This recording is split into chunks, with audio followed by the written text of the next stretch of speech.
Okay, so I got a lot of questions asking me what would I recommend if you don't have a lot of time to do so many math problems on. So there are only two things that I would recommend you make sure you know how to do. Number one, common ratio questions, and number two, before and after questions. Why? Because common ratios, right, they are worth a total of about 20 marks.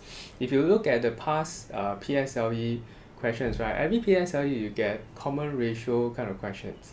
Okay, so let's take a look at a simple form of a common ratio. So this is an example of a simple form of common ratio. Now everybody knows this because this is just fraction. You're trying to add fractions. So before you add fractions, you must make sure that the denominator is the same, as you can see over here. So there's another type of common ratio questions which as you can see over here is about the adults and children. So the ratio is 3:10. Then the ratio of boys to girls is 2:3. And what is the fraction of boys to adults? Now you see at first they give you the ratio of adult to children, and under children's they say that it's a total of 10, right? However, the number of boys to girls is just 2:3. So what you need to do is to make the ratio of the boys is to girls, which is a total of 5, to be equal to the 10, and then you can compare the ratio. Okay, so here's another example of a common ratio question. So if 1/5 of Jenny's saving is equivalent to 1/3 of Juliet's saving, express Jenny's saving as a ratio of Juliet's saving.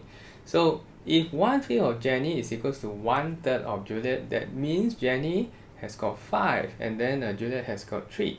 Hence, you get a ratio of 5:2. Now let's take a look at some examples of actual PSLE questions involving common ratios. Now you might have seen them before and you could have used different methods to solve them, and that is perfectly okay.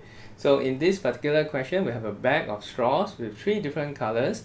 1/4 of the straws are blue. The ratio of the number of red to green is 2:3. What is the ratio of the number of blue to green? So blue to red plus green is actually 1:3 as given over here. And then they give you the ratio of red is to green, which is 2:3. Right? So what you realize is that this 2:3, if you add them together, is 5. However, in the previous ratio is 3, so you have a problem. You need to make them common, and you find the common multiple in this case between 3 and 5 is 15. Okay, which is why we make the ratio for blue is to red and green to be 5:15. You just multiply by 5, and hence you can deduce that the number of red is to green, the ratio of red is to green is 6:9, and hence the ratio of blue to that of green will be 5:9.